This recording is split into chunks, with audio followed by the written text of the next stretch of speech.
भक्तवृन्दसमन्वितं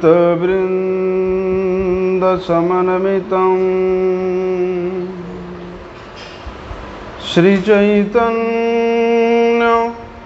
प्रभुं वन्दे नित्यानन्दसहोदितं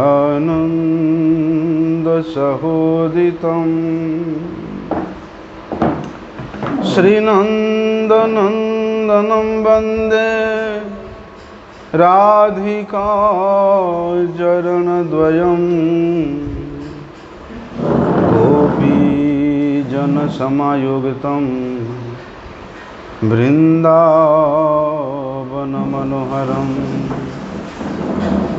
गुरवे गौरचन्द्राय राधिकाय तदालये कृष्णाय कृष्णभक्ताय तद्भक्ताय नमो नमः। वंशाकल्पतरुभ्यश्च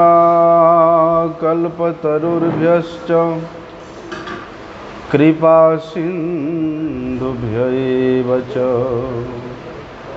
पतितानं पावनेभ्यो वैष्णवेभ्यो नमो नमः। पतितपावन परम करुणामय परम आराध्यतम गुरुपाद पद्म नित्यलीला प्रविष्ट ओम विष्णुपाद परमहंस परिव्राजकाचार्य अष्टोत्तर शतश्री श्रीमद् शिल भक्ति वल्लभ तीर्थ गोस्वामी गुरु महाराज जी के श्री अभय चरण कमल में अनंत कोटि साष्टांग दंडवत प्रणाम करते हुए उनकी अहेतु की कृपा प्रार्थना करता हूँ। मेरे परम आराध्यतम शिक्षा गुरुपाद पद्म नित्य लीला प्रविष्ट ओम विष्णुपाद परमहंस श्री शिल भक्ति विज्ञान भारती गोस्वामी महाराज जी के श्री चरण कमल में अनंत कोटि साष्टांग दंडवत प्रणाम करते हुए उनकी अहेतु की कृपा प्रार्थना करता हूँ।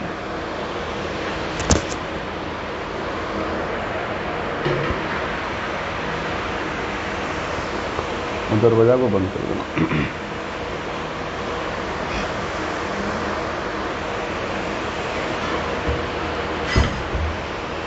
वास्तव में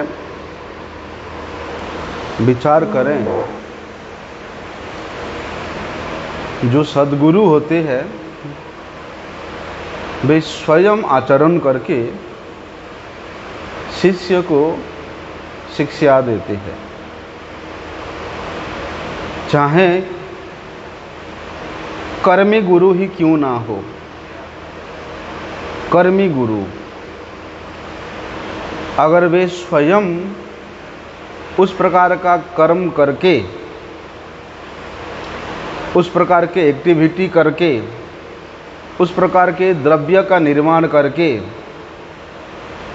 अपने शिष्य को दिखाएगा, समझाएगा, तब वो शिष्य उस काम को करने में समर्थ होगा।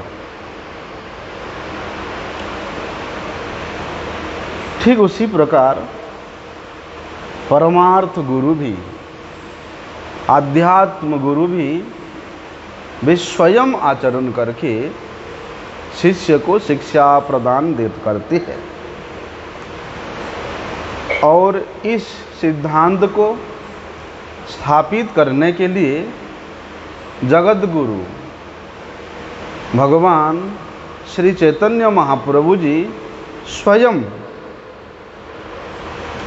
जिस समय गुंडीचा मार्जन कर रहे थे, मार्जन के समय में क्या हुआ, एक नवयुवक जो कि गौड़ीय भक्त था, उसने क्या किया, जल से भरा हुआ एक घड़ा लाया और उसको श्रीमन महाप्रभु जी के चरण कमलों में डाल दिया। चरण कमल को धो करके उस वैष्णव ने क्या किया, उस चरणामृत को भी पान कर लिया। क्या होता है, श्रीमन महाप्रभु जी बड़े अशांत हो जाते हैं, वे कुपित हो जाते हैं, क्रोधित हो जाते हैं और कहते हैं, अरे तुम ये क्या कर रहे हो, जो नहीं करना है तुम वही काम कर रहे हो।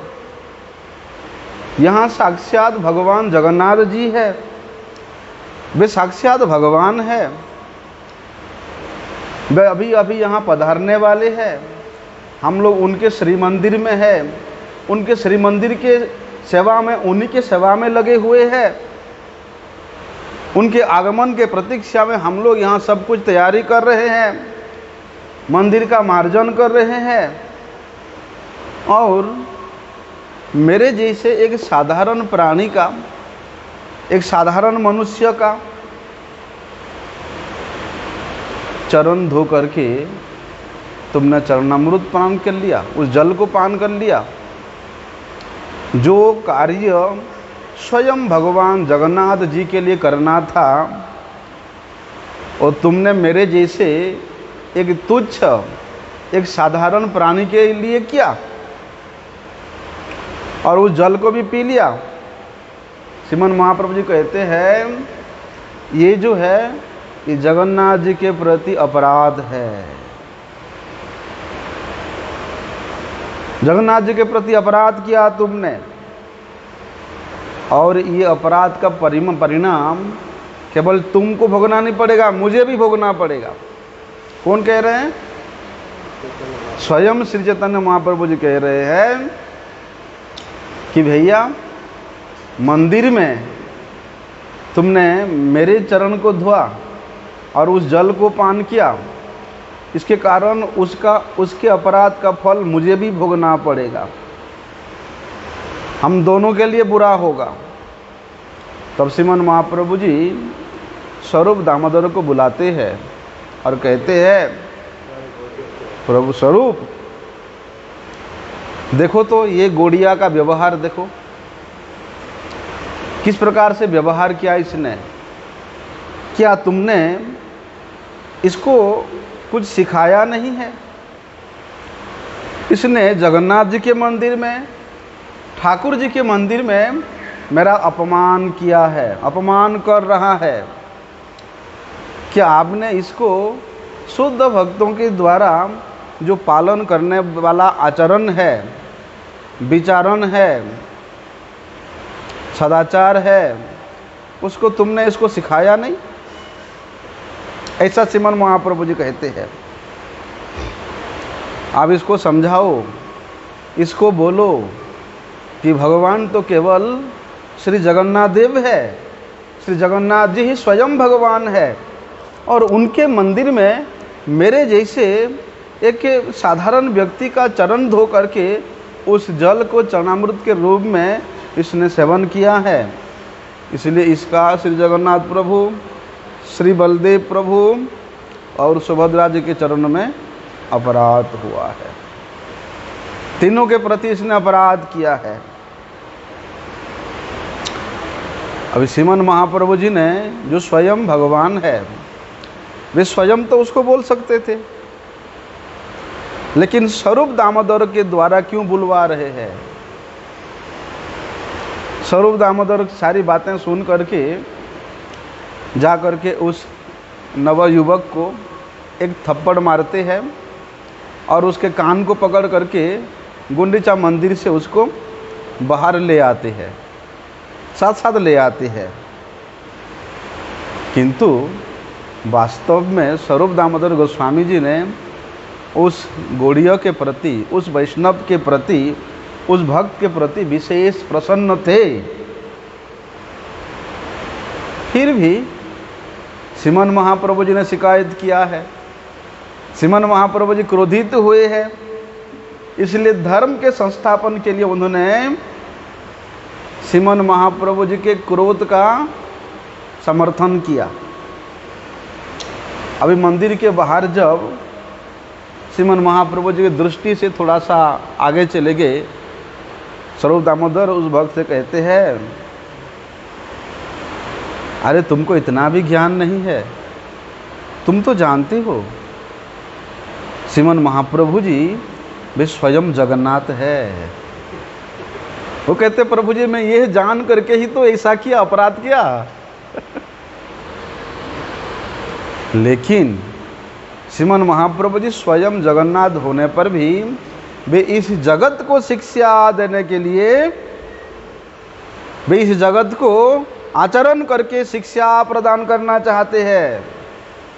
क्या शिक्षा प्रदान करना चाहते हैं? कि भैया हमको एक साधारण व्यक्ति के प्रति इस प्रकार का व्यवहार नहीं करना चाहिए। क्योंकि श्रीमन महाप्रभु जी ने वहाँ वर्णन किया कि मैं तो एक साधारण व्यक्ति हूँ और मेरे प्रति भगवान जैसा व्यवहार, मेरे चरण धोना, चरणों का जल को पीना, वो तो अच्छा नहीं है। लेकिन श्रीमन महाप्रभु जी शिक्षा दे रहे हैं कि कोई भी साधारण व्यक्ति को इस प्रकार मंदिर में, विशेष रूप से मंदिर में, ना तो चरण धोना चाहिए, ना उसका चरण धोता जल को पीना चाहिए। स्वरूप दामोदर गोस्वामी जी उसके कान में धीरे धीरे बोलते हैं, जो भी है, तुमने जो भी कार्य किया है वो बुरा काम नहीं है, अनुचित कार्य नहीं किया, मतलब उचित कार्य किया है, सर्वोत्तम कार्य किया है तुमने। हाँ, आपको अंदर से तो संतुष्ट थे, लेकिन बाहर से उन्होंने, श्रीमन महाप्रभु जी बाहर से शिक्षा देने के लिए इस प्रकार का आचरण किया। तो स्वरूप दामोदर गोस्वामी जी महाप्रभु जी की व्यंग्यात्मक बात को समझ गए और श्रीमन महाप्रभु स्वरूप दामोदर गोस्वामी जी प्रसन्न होकर के उस व्यक्ति को कहते हैं, तुमने जो भी किया बुरा काम नहीं किया, अच्छा ही किया, सर्वोत्तम काम किया। अभी तुम थोड़ा देर यही मंदिर के बाहर प्रतीक्षा करो, गेट के बाहर में। जब टाइम होगा मैं तुमको फिर अंदर बुला लूँगा और तुम अंदर में जाकर के श्रीमन महाप्रभु जी से क्षमा याचना कर लेना। उसके थोड़ी देर बाद जब उस नवयुवक वैष्णव को, गौड़ीय भक्त को अंदर बुलाया गया, उन्होंने गुंडीचा मंदिर के अंदर जाकर के श्रीमन महाप्रभु जी के चरणों में पतित हुए और कहते हैं, प्रभु मेरे से भूल हो गया है, आप कृपा करके मुझे क्षमा कर दीजिए। अभी उसके बाद को सुन करके श्रीमन महाप्रभु जी सब कुछ भूल करके उस व्यक्ति को क्षमा कर दिया। देखो श्रीमन महाप्रभु जी ने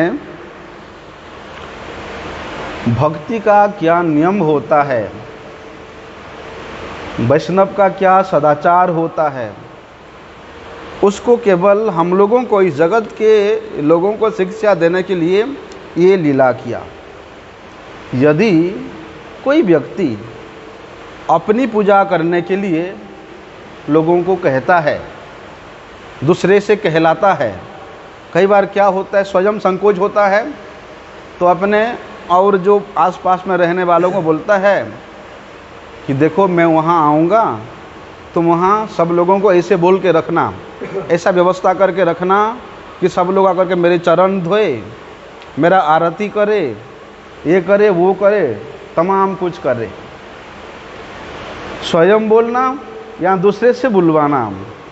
बोलते अपनी पूजा करने के लिए, अपनी आरती उतारने के लिए दूसरे को कहना ये सर्वथा अनुचित है। और जहाँ पर मंदिर की बात है, जहाँ पर से विग्रह के सामने की बात है, वहाँ पर तो इतना सेवापराध का नियम बताया है रूप गोस्वामी जी ने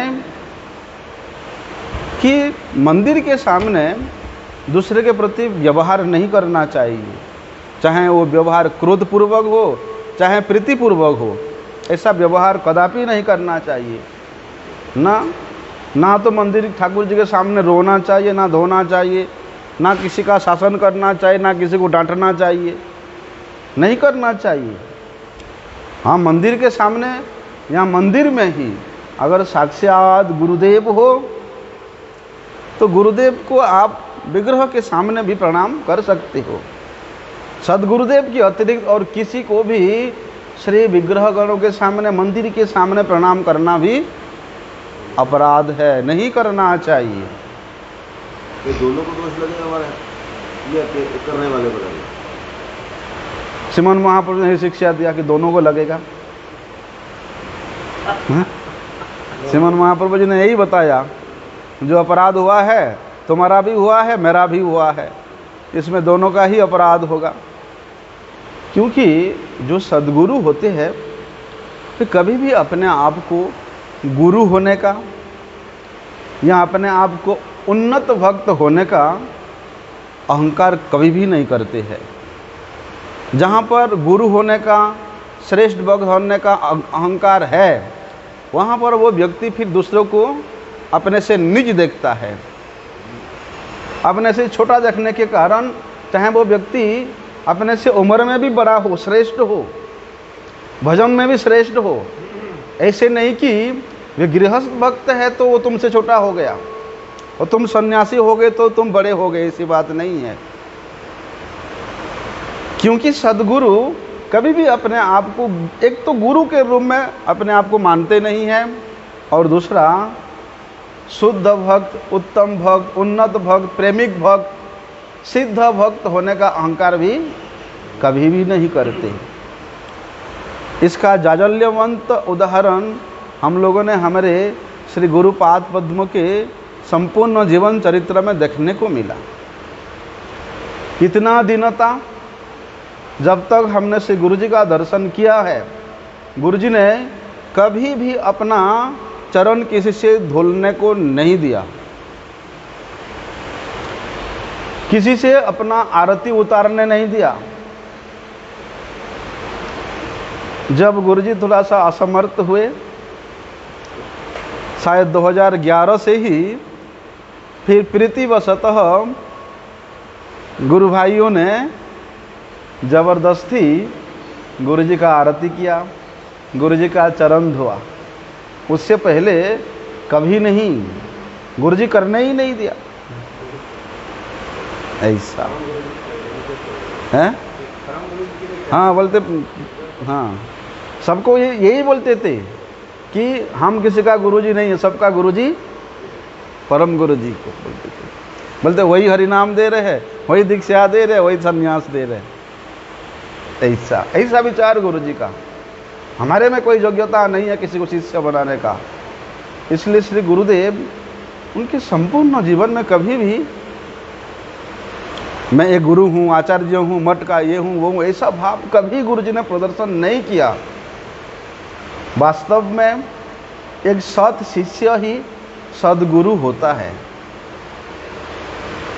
और सत शिष्य वही है जो श्री गुरुदेव के पदांकानुसरण करते हुए श्री गुरुदेव के आदर्श को, श्री गुरुदेव के आचरण को, श्री गुरुदेव के शिक्षा को, श्री गुरुदेव के सिद्धांत को, श्री गुरुदेव के शब्दावली को कभी भी चेंज नहीं करता, उसी को ही अनुकीर्तन करता है।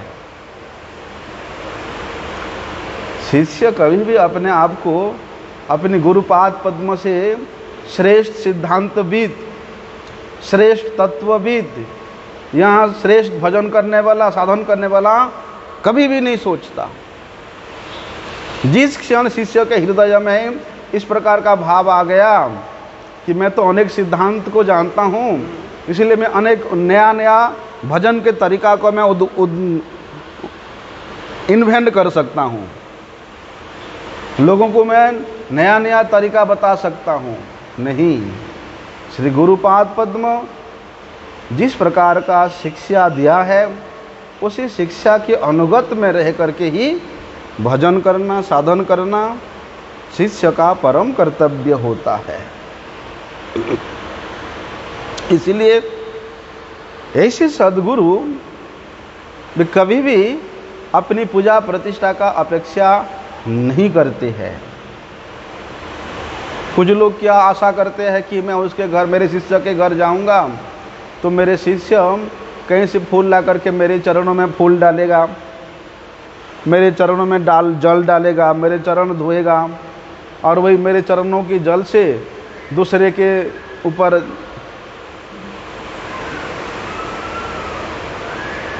यहाँ चरणामृत स्वयं सेवन करेगा, दूसरे को भी सेवन कराएगा। इस प्रकार का आचरण सद्गुरु कभी भी नहीं करते, क्योंकि जो शुद्ध गुरु है, जो वैष्णव गुरु है, वे इस प्रकार के अभिमान से, इस प्रकार के अहंकार से वे हमेशा दूर रहते हैं, हमेशा दूर रहते हैं। जिस प्रकार श्रीमन महाप्रभु जी वे स्वयं अखिलेश्वर जगतेश्वर जगन्नाथ होते हुए भी वे क्या बोलते, मेरे जैसा एक साधारण व्यक्ति का तुमने मंदिर में चरण धुआ, अपराध हुआ तुम्हारा और मेरा। इसलिए वे तो सदा सर्वदा अपने आप को एक साधारण स्वाभाविक रूप में बहुत दिनहीन अपने आप को समझते हुए भगवान के चरण में प्रार्थना करते रहते हैं। बोलते भगवान के चरणों में जो जितना प्रार्थना में रत होता है, प्रार्थना भी वही कर सकता है जिसमें दीनता है, जिसमें दासता है, जिसमें सरलता है। अहंकार रहेगा तो सरल नहीं हो सकता। जब तक सरल नहीं होगा उसमें भगवान के दास्यता को स्वीकार करने का अभिमान आएगा, जाएगा ही नहीं। इसलिए ऐसे सद्गुरुदेव तो हमेशा भगवान के चरणों में प्रार्थना करते हैं। क्या होता है, श्रीमती राधा रानी वे सभी भक्तों में सर्वश्रेष्ठ है, और श्रीमती राधा रानी के भाव में आविष्ट होकर के श्रीमन महाप्रभु जी क्या कहते थे, अरे वे तो प्रेम के अवतार है, वे तो औदार्य अवतार है। स्वयं नंदनंदन श्री कृष्ण श्रीमती राधा रानी के भाव और कांति को लेकर के प्रकट हुए हैं, अर्थात वे स्वयं राधा रानी ही है। वे श्रीमन महाप्रभु जी क्या कहते हैं, न प्रेम गंधो अस्मि, कि भगवान श्री कृष्ण के प्रति मेरे हृदय में लेश मात्र भी प्रेम तो दूर की बात है, प्रेम का गंध भी नहीं है।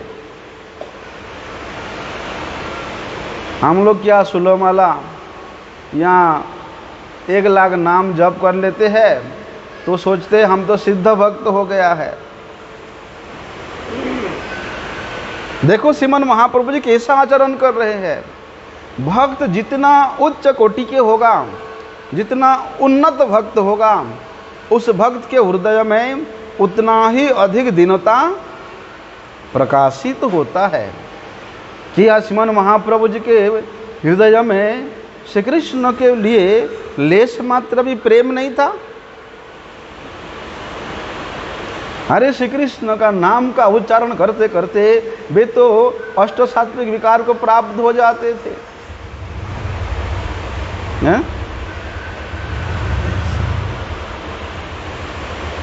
देखो, अगर कोई प्रश्न करता है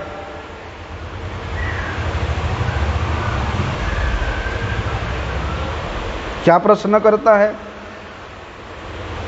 कि प्रभु आप तो कहते हो कि श्री कृष्ण के प्रति आपके हृदय में लेश मात्र प्रेम नहीं है, तो फिर श्री कृष्ण नाम लेते लेते आप इतना क्रंदन क्यों करते हैं, इतना रोते क्यों है, इतना आप लोटपोट क्यों होते हैं? तो उसके उत्तर में श्रीमन महाप्रभु जी कहते हैं कि वो कुछ नहीं है, जब तुम मुझे विरह में, श्री कृष्ण विरह में क्रंदन करते हुए देखो तो ये समझो कि मैं स्वयं अपने श्रेष्ठ भाग्य का ये झूठा प्रदर्शन कर रहा हूँ। मतलब लोगों को सिर दिखावा करने के लिए मैं नाम ले ले करके रो रहा हूँ, नाम ले लेकर के मूर्छा को प्राप्त हो रहा हूँ। कुछ नहीं है, ये तो 82 लोगों को दिखावा मात्र है। मेरे भाग्य का सबसे बड़ा झूठा प्रदर्शन यही है। लेकिन वास्तव में निश्चित रूप में श्री नंदन श्री कृष्ण वेणुवादन करते हुए उनके उस सुमधुर सुसमुज्वल उन्नत उज्ज्वल उनके मुखमंडल का दर्शन के अभाव में मेरा हृदय, मेरा जीवन कीट पतंगों के भांति निरर्थक ही व्यतीत हो रहा है। अंदर की बात क्या है? कहाँ कृष्ण प्राणनाथ मुरली वदन, कहाँ जाऊं कहाँ पाऊं ब्रजेंद्र नंदन। बोलते उस ब्रजेंद्र नंदन श्री कृष्ण के उस सुमधुर मुखमंडल का दर्शन किए बिना मेरा जीवन तो एक कीट पतंग के मापी, कीड़े मकोड़ों के मापी व्यर्थ बीत रहा है। क्या शिक्षा दे रहे हैं? इस जगत में चाहे आप कितना प्रतिभा संपन्न हो, प्रतिष्ठा संपन्न हो, यद्यपि श्री कृष्ण के प्रति तुम्हारा अनुरक्ति नहीं है, श्री कृष्ण के प्रति तुम्हारा प्रेम नहीं है, तुम कितने उच्च पद पदवी में होते हुए भी वो सब कीड़े मकोड़े जैसा निरर्थक है। ये शिक्षा दे रहे श्रीमन महाप्रभु जी। मुझ में श्री कृष्ण के प्रति भक्ति का, प्रेम का, आसक्ति का गंध भी नहीं है। अरे वो मछली तो मेरे से श्रेष्ठ है। वो मछली को अगर जल से बाहर कर दें तो वो एक क्षण में छटपटा करके मर जाता है। लेकिन हाय हाय, श्री कृष्ण के अदर्शन से इतना दिनों से मेरे प्राण बचा हुआ है, मेरे हृदय से मेरे प्राण नहीं निकल रहा है। इसलिए मैं तो उस मछली से भी अधिक नीच हूँ, अधिक पतित हूँ, अति दुर्भागा हूँ। स्वयं भगवान शिक्षा प्रदान कर रहे हैं। इसलिए अगर कोई भगवान श्री कृष्ण को अपने हृदय आभ्यंतर में दर्शन करना चाहता है, उसके लिए श्रीमन महाप्रभु जी ने क्या निर्देश दिया, क्या उपाय बताया कि तृणादपि सुनिचेन तरोरपि सहिष्णुना अमानि न मानदेन कीर्तनीय सदा हरि। बोलते हैं जब तक ये गुण हमारे हृदय में नहीं आ जाता। कौन सा गुण?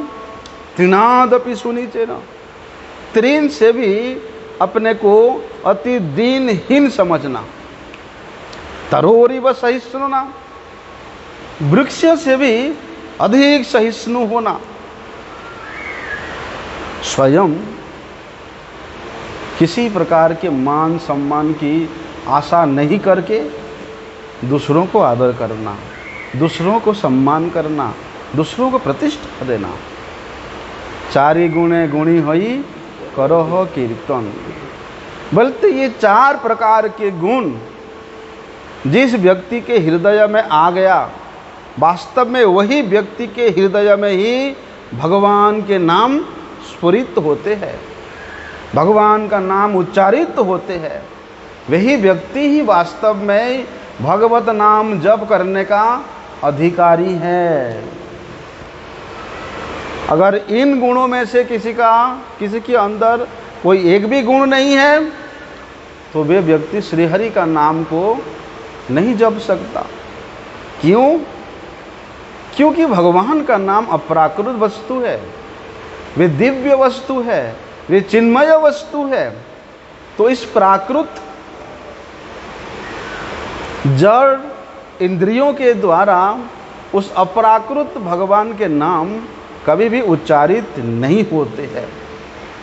जिस जिह्वा में इस जगत के रस का आस्वादन करोगे, उस जिह्वा में कभी भी उस चिन्मय रस का आस्वादन नहीं हो सकता है। जिस नेत्रों में इस जगत के दर्शन जगत के दृश्यों का दर्शन करने में मशगूल हो, उस नेत्रों में भगवत दर्शन। इसलिए श्रील गुरुदेव प्रायशः एक श्लोक बोला करते थे, अतः श्री कृष्ण नामादि न भवेत ग्राह्यम इंद्रिय सेवन मुखे ही जीवादौ स्वयमेव स्फुरत्यदः। प्रायशः गुरुजी अपनी अप्रकट लीला होने से पहले जब तक गुरुजी बोलते थे, प्रायशः यही श्लोक का व्याख्या करते थे कि भगवान के नाम, श्री कृष्ण नाम इस प्राकृत इंद्रियों के द्वारा ग्रहण नहीं हो सकते हैं।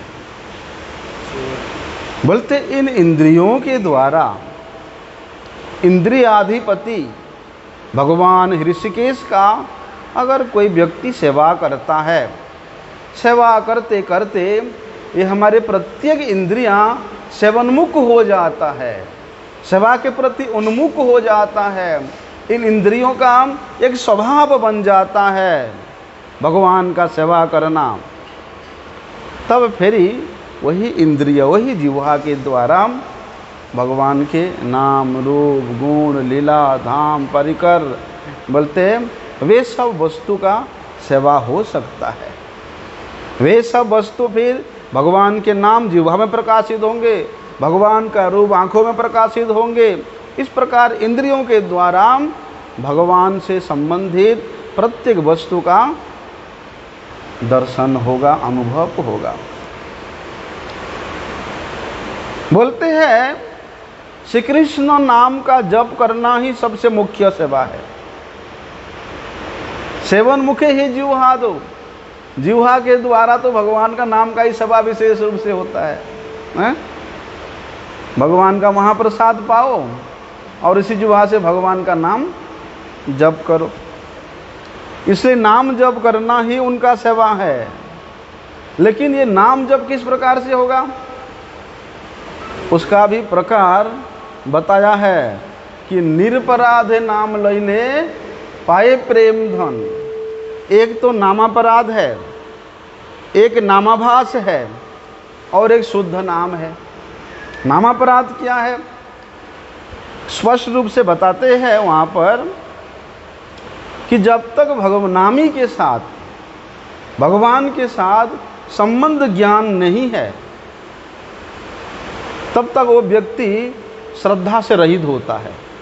संबंध ज्ञान नहीं होने के कारण वो श्रद्धा से रहित होता है, और श्रद्धा से रहित होकर के जो नाम करता है उसमें तो भैया अपराध होता ही है, नामापराध होता ही है।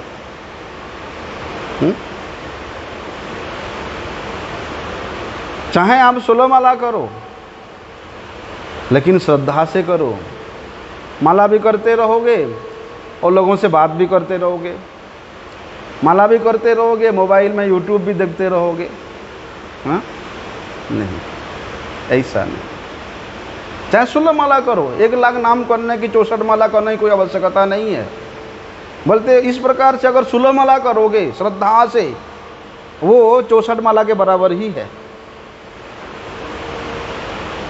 तो भगवान तो जिसका लखपति नहीं उसका स्वीकार नहीं करते, फिर कैसे होगा? मैं बोला ना, वही 16 माला ही 1 लाख नाम के बराबर है।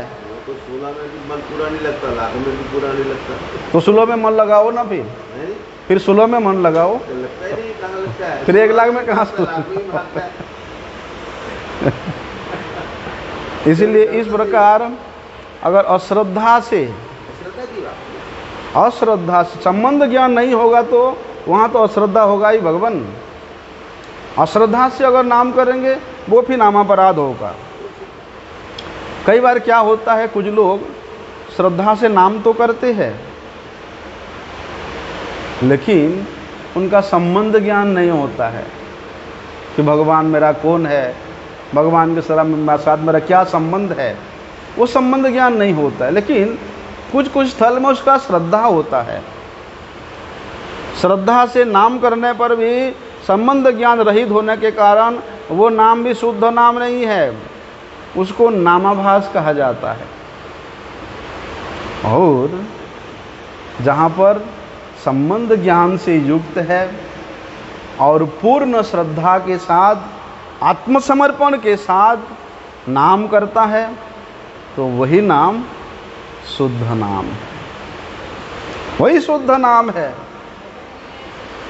हैं? होता नहीं है। यही तो विडंबना है कि होता नहीं है। हैं? जैसे होगा वैसे बताओ, करो। जैसे श्रीमन महाप्रभु जी ने बताया ऐसे करो। ये नियम को पालन करो, जो 4 नियम बताया। तृणादपि सुनीचे न तरोरिव सहिष्णुना अमानी न मानो दे न कीर्तनीय सदा हरि। कोई अगर हमको एक बार कुत्ता बोलेगा, हम उसको 10 पशुओं का नाम जोड़ के बोल देंगे। हैं? तो महाराज असंभव हो गया आज समय में। ऐसा किसी को कुछ बोल दोगे तो साथ साथ वो 10 बात सुना देगा। प्रेरणादेवी कहाँ है? तो प्रेरणादेवी हो नहीं रहा तो नाम कैसे? बस जब तक ये 4 गुण नहीं अपने हृदय में लाओगे तब तक शुद्ध नाम नहीं हो सकता, नहीं ले सकते हैं। हमारा प्रेरणादेवी कहाँ आ जाएगा? क्रोध ही नहीं गया अभी तक, क्रोध ही नहीं गया, प्रेरणादेवी कहाँ? तभी क्रोध को दूर करो ना। ठीक है। क्रोध है तो क्रोध को उसी में लगाओ। हैं? क्रोध कृष्ण द्वेषी जन है। जो लोग भगवान से द्वेष करते हैं, भगवान के भक्तों से द्वेष करते हैं, भगवत संपत्ति को नष्ट करते हैं, तदीय वस्तु जैसे गौ, ब्राह्मण, तुलसी, गंगा, ये सब तदीय वस्तुओं के जहाँ अनादर होता है वहीं पर क्रोध करो ना, क्रोध कर लगाओ वहीं पर। हाँ इस पर कोई बात नहीं। इसलिए बल्कि जब शुद्ध नाम उच्चारण होता जिह्वा में, उस जिह्वा में तो स्वयं भगवान आकर के नृत्य करते हैं। इसलिए श्रीमती राधारानी कहती है कि हे सखी, मैं उसके नाम का क्या उच्चारण करूं? तुंडे तांडविनीम रतिम वितनुते। हाँ, कि जब मैं उसका नाम लेता हूँ, पता नहीं फिर मेरे जिह्वा इतना नृत्य करती है कि मैं चाहते हुए भी नृत्य को बंद नहीं कर सकती हूँ। ऐसा स्वयं भगवान आकर के उसके जिह्वा में नृत्य करने लग जाते हैं। इसलिए जप करते करते क्या करना चाहिए? हम लोगों को भगवान से प्रार्थना करना चाहिए कि हे प्रभु, आपके इस शुद्ध नाम को उच्चारण करने के लिए आप मुझे कृपा करें, मुझे योग्यता अर्पण करें। इस प्रकार दीनहीन भाव से जब भगवान से प्रार्थना करेंगे, जब भगवान से प्रार्थना करेंगे कि प्रभु मैं अपनी सांसारिक जो कामना है, वासना है, उसको छोड़ करके मैं स्वयं आपके चरण कमलों में पतित हुआ हूँ, समर्पित हो रहा हूँ। आप मुझ पर ऐसा कृपा करें, क्योंकि आपके अतिरिक्त, आपके बिना मेरा कोई रक्षा करता तो है ही नहीं, लेकिन आपके अतिरिक्त मेरा कोई प्राणों से प्यारा भी नहीं है। आप ही मेरे प्राणों के प्रेमिक हो, प्राण प्रिय हो, आप ही मेरे सर्वस्व हो। इस प्रकार जब भगवान को प्रार्थना करते करते भगवान का नाम को जप करेंगे, फिर वहाँ पर संभावना है शुद्ध नाम होने का। ऐसा क्योंकि स्वयं के चेष्टा से अपने अंदर में जो अनर्थ है वो हम दूर नहीं कर सकते हैं। क्योंकि भक्ति का साम्राज्य है ये शरणागति का साम्राज्य है। शरणागत होने से वहाँ पर फिर भगवान सब कुछ अपने ऊपर ले लेते हैं।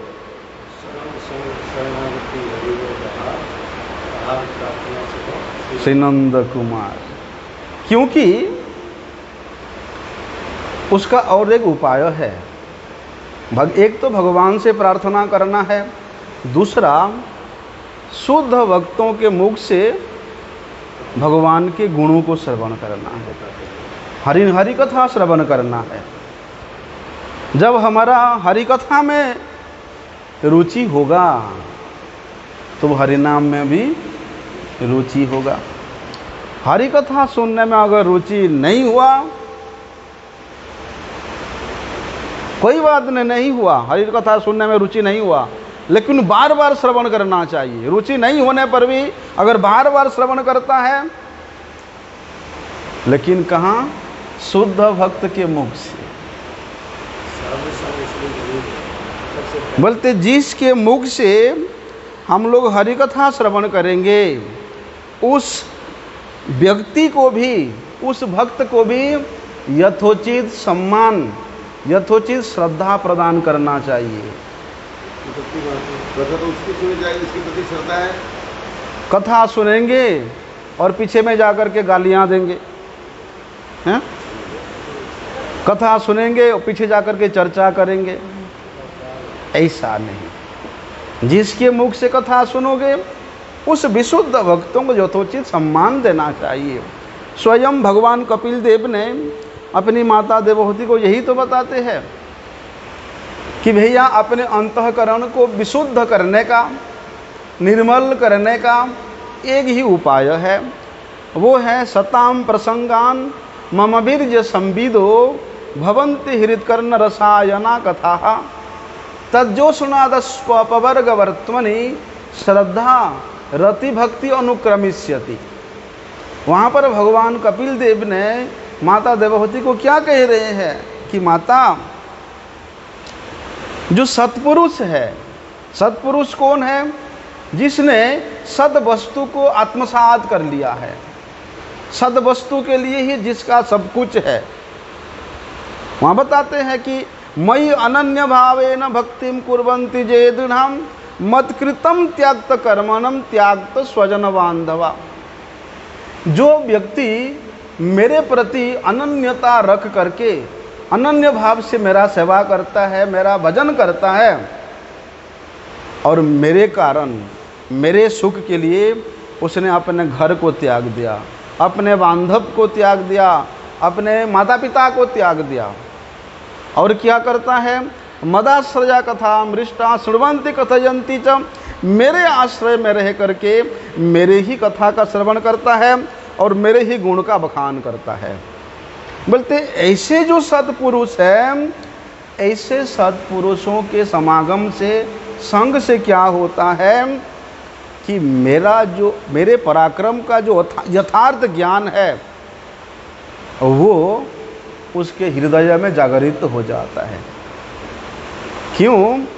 क्योंकि सत्पुरुषों के मुख से मेरे जो बीर्जवती कथा, पराक्रमी कथा निकलता है, वो उसके हृदय को भी आनंद प्रदान करता है और कानों को भी आनंद प्रदान, प्रिय लगता है।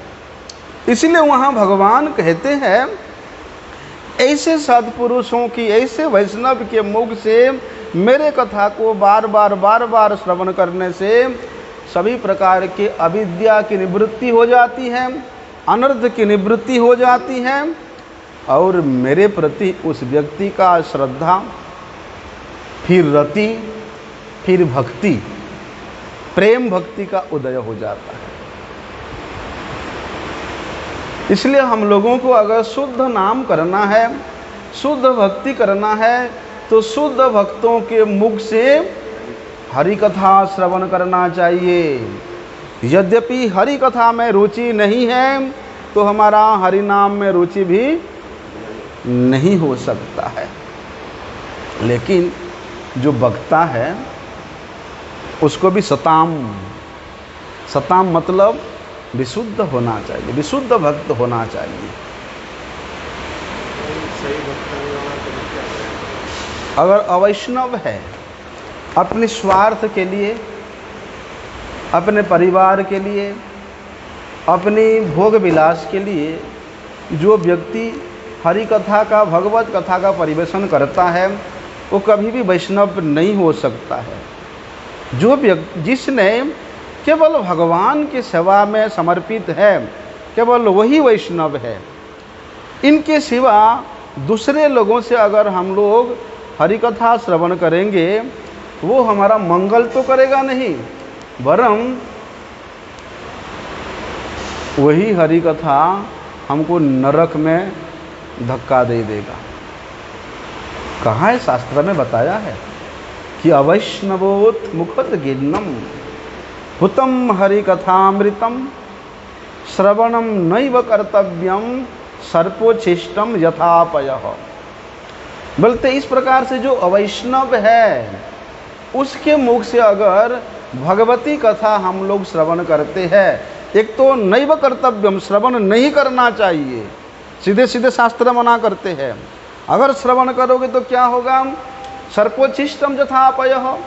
जिस प्रकार दूत को कोई सर्प, विषैली सर्प झूठा कर दिया है और वही दूध को अगर कोई पान करता है तो उसका मृत्यु अवश्यंभावी है। ठीक उसी प्रकार भगवत कथा भी अमृत सदृश है। ये दूध तो अमृत ही है ना, लेकिन उसी प्रकार अवैष्णव के मुख से झूठा हुआ निकलेगा तो वो भी जहर का ही काम करेगा। इसलिए कथा बकता है, बड़ा बड़ा कथा करता है, बड़े बड़े टीवी में बड़ा बड़ा प्रोग्राम होता है, बड़े नामी है। जो जितना अधिक दामी है वो उतना अधिक नामी है। बोलते ऐसे लोगों को अगर कोई वैष्णव समझ करके, ऐसे सामान्य साधारण भक्त को महाभागवत समझ करके उनके मुख से अगर वे उनके प्रति आकृष्ट होगा तो उसका मंगल नहीं होगा। ऐसा भूल नहीं करना चाहिए। इसलिए कौन मध्यम अधिकारी है, कौन उत्तम अधिकारी है, इस विषय में निर्णय लेने का हमारा अधिकार नहीं है। कौन उत्तम है, कौन कनिष्ठ है, इस प्रकार का निर्णय लेने में हमारा अधिकार नहीं है। इसलिए श्री गुरुपाद पद्म श्रेष्ठ वैष्णव जन ही हमको निर्देश देते हैं कि उनसे हरि कथा सुनना, उनका सेवा करना, उस ग्रंथ का अध्ययन करना। स्वयं के इच्छा से अगर हम निर्णय करने चले जाएंगे, अभी नया नया मठ में आया और उसने सुना कि गोविंद लीलामृत, रायर नाटक गीति, ये सब उज्ज्वल नीलमणि, माधुर्य कादम्बिनी, ऐश्वर्य कादम्बिनी, गीत गोविंद, अरे ये सब ग्रंथ में तो मधुर लीला का उच्चतर श्रेष्ठ श्रेष्ठ लीलाओं का वर्णन है, मैं उसको क्यों ना पढ़ूं, उसका अध्ययन क्यों ना करूं। अगर इस प्रकार का व्यक्ति ऐसा भाव लेकर के गुरु उपदिष्ट आदेश को लंघन करके उन सब ग्रंथों को पढ़ने जाएगा, अध्ययन करने जाएगा, तो उसका बुद्धि काम नहीं करेगा, दुर्बुद्धि जागृत होगा। उसी प्रकार जब हम स्वयं के इच्छा से वो श्रेष्ठ है, वो उत्तम है, वो मध्यम है, इस प्रकार का विचार करने जाएंगे तो हम ठगे जाएंगे, वास्तव जगह में हम कभी नहीं पहुंच सकते हैं। हाँ, यद्यपि कोई व्यक्ति भजन करते करते, शुद्ध भक्ति का आचरण करते करते वे मध्यम अधिकारी के स्थान को प्राप्त करता है, उसी स्थिति में रह करके वो साधक जान सकता है, अनुभव कर सकता है कि वो श्रेष्ठ है, वो कनिष्ठ है, तब जाके वो निर्णय करने में सक्षम होता है। लेकिन अगर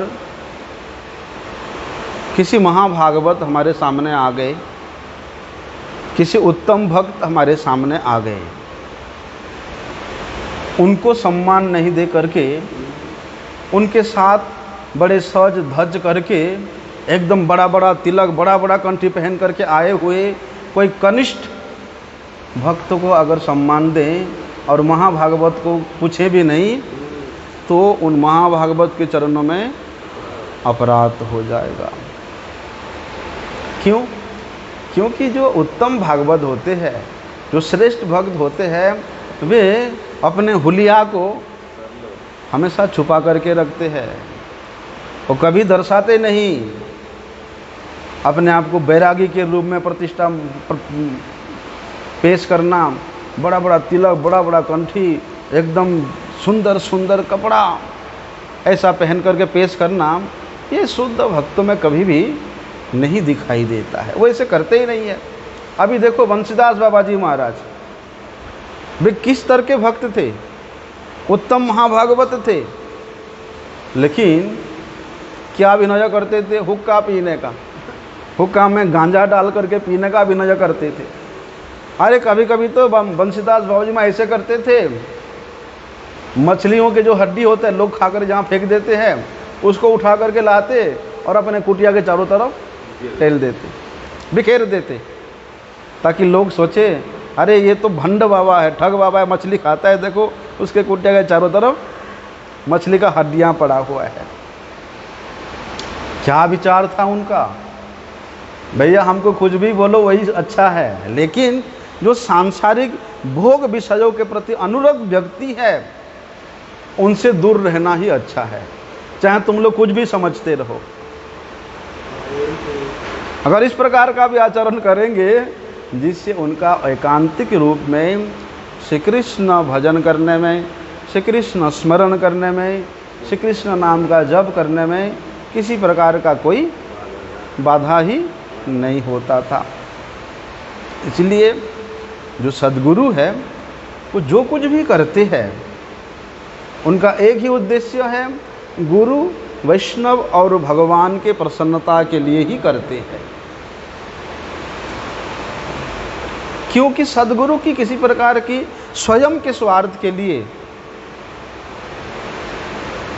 या किसी प्रकार की कोई सांसारिक व्यक्ति वस्तु की कामना के लिए या कि प्रतिष्ठा की कामना के लिए भी कोई भी इच्छा नहीं होता है। कोई प्रतिष्ठा दे ना दे, कोई लेना देना नहीं है। इसे बोलते हैं ऐसे जो सद्गुरु है, ऐसे सद्गुरु के पदानुसरण करते हुए हम लोगों को क्या विचार करना चाहिए कि मेरे गुरुपाद पद्म जो कुछ भी करते हैं केवल भगवान श्री कृष्ण के प्रसन्नता के लिए करते हैं। इसलिए हमारा मन, वचन, हृदय सब कुछ श्री गुरु प्रसन्नता के लिए होना चाहिए। अगर हमारा प्रत्येक प्रयास श्री गुरुपाद पद्म के प्रसन्नता के लिए होगा तो गुरुपाद पद्म के प्रसन्नता से ही श्री कृष्ण की प्रसन्नता प्राप्त होती है। इसलिए तो स्वयं भगवान श्री कृष्ण क्या कहते हैं? यत् करोसि यत् असनासि यत् जुहोसि ददासि यत् तपस्यसि कौन्तेय तत् कुरुस्व मदर्पणम। इसलिए स्वयं भगवान क्या निर्देश देते हैं कि अर्जुन तुम जिस प्रकार के भी कर्म करो, जो भी कर्म का अनुष्ठान करो, जो भी भजन करो, जो भी होम करो, जो भी दान करो, जो भी पुण्य करो, जो भी तप करते हो, वो सब के सब तुम क्या करना? मुझे समर्पण कर दो, मुझे समर्पण कर दो। क्योंकि देखा जाता है वास्तव में भगवान का तो नियम ही यही है। भगवान क्या कहते हैं? जो जैसे मेरी शरण लेते हैं मैं वैसे ही उसको आश्रय देता हूँ, उसको मैं वैसे ही आश्रय देता हूँ। जो भक्त मुझे जो वस्तु अर्पण करता है मैं उसको उसी वस्तु प्रदान देता हूँ। लेकिन भक्त तो सीमित परिमाण का वस्तु देता है, लेकिन मैं उसको उसका अनंत गुना करके देता हूँ। लेकिन जो मुझे अपने आप को दे देता है उसको मैं अपने आप को दे देता हूँ। उसको मैं अपने आप को दे देता हूँ। ऐसा, इसलिए वास्तव में देखा जाए, देखो भगवान ने हम लोगों को कितना स्वतंत्रता दिया है, ये संसार में कितना स्वतंत्रता दिया है, लेकिन हम लोग क्या करते हैं, भगवान के दी हुई उस स्वतंत्रता का दुरुपयोग करते हैं। लेकिन वही स्वतंत्रता को, मेरे द्वारा दी हुई स्वतंत्रता को अगर मनुष्य मुझे ही समर्पित कर दे, तो वही स्वतंत्रता को अगर उसने मुझे समर्पित कर दे, तो भगवान कहते मैं उसका अधीन हो जाता हूँ, उसका अधीन हो जाता हूँ। इसलिए भगवान निर्देश दे रहे हैं कि यद करोसि यद असनासि यत जुहोसि ददासि यद तपस्यसि कौन्तेय तद कुरुस्व मदर्पणम। ऐसा आगे का विषय हम लोग कल श्रवण। वांछा कल्पतरुभ्यश्च कृपा सिन्धुभ्यः पतितानां पावनेभ्यो वैष्णवेभ्यो नमो नमः।